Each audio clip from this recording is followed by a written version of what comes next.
లో ప్రయాణించాడు. వేలాది కిలోమీటర్లు తిరిగాడు. బహుశా ఏ వ్యాపారవేత్తో అయ్యుండొచ్చు అనుకుంటున్నారు కదా? అయితే పొరపడినట్లే. అతడు ఓ దొంగ. తన చేతివాటం ప్రదర్శించడానికి ఏకంగా విమాన ప్రయాణికుల్నే ఎంచుకున్నాడు. అత్యంత భద్రతతో కూడిన ఎయిర్పోర్టుల్లోనూ చాకచక్యంగా తప్పించుకున్నాడు.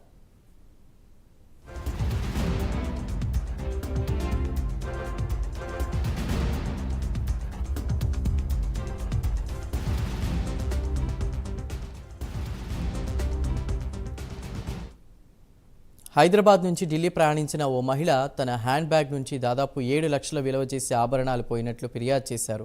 మరో ప్రయాణికుడు 20 లక్షల విలువ చేసే వస్తువులు కనిపించకుండా పోయాయని పోలీసులను ఆశ్రయించాడు. ఇదే తరహాలో వివిధ ఎయిర్పోర్టుల పరిధిలోనూ దొంగతనాలు నమోదయ్యాయి. ఇదంతా ఒక ముఠా పని అయ్యుంటుందని పోలీసులు అనుమానించారు. ఆయా ప్రాంతాల్లోని సీసీటీవీ ఫుటేజీలను నిశితంగా పరిశీలించారు. ఓ అనుమానితుడిని అరెస్ట్ చేసి విచారించగా దొంగ బయటపడ్డాడు. రాజేష్ కపూర్ అనే వ్యక్తి ఆ నేరాన్ని అంగీకరించాడు.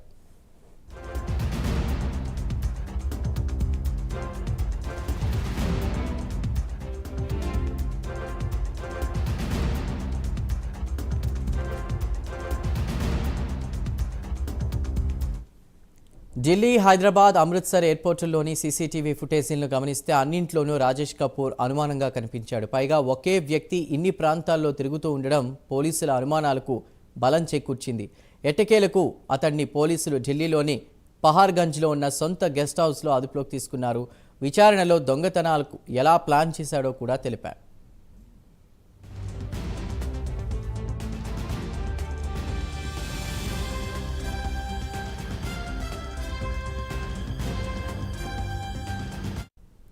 కనెక్టింగ్ ఫ్లైట్లలో ప్రయాణించే వారిని రాజేష్ కపూర్ టార్గెట్గా చేసుకునేవాడు. అందులోనూ వయసు పైబడిన మహిళలపై గురిపెట్టేవాడు. ఎయిర్పోర్ట్లోనే కదలికలపై నిఘా వేసి వారి వ్యవహార శైలిని పక్కాగా గమనించేవాడు. స్లోగా ఫాలో అవుతూ బ్యాగేజ్పై ఉండే స్లిప్ను పరిశీలించేవాడు. తద్వారా అందులో ఏ వస్తువులు ఉన్నాయో అంచనాకు వచ్చేవాడు. బోర్డింగ్ గేట్ వద్ద వారితో మాటలు కలిపేవాడు.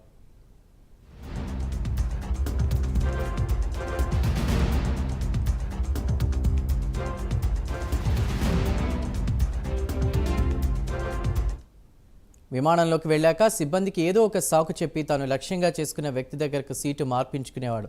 ఇంకా ప్రయాణికులు లోపలికి వస్తుండగానే నెమ్మదిగా లేచి బ్యాగేజ్ను సర్దుతున్నట్టు నటించేవాడు.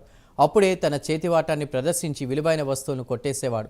తొలుత రైళ్లలో ఈ కార్యాలను వెలగబెట్టిన అతడు ఓసారి పట్టుబడి పోలీసుల లాఠీ రుచి చూశాడు. ఇక లాభం లేదనుకుని అత్యంత భద్రత ఉండే విమానాలైతే ఎవరికీ దొరకననుకుని ఈ మార్గాన్ని ఎంచుకున్నట్లు పోలీసుల విచారణలో రాజేష్ కపూర్ తెలిపాడు.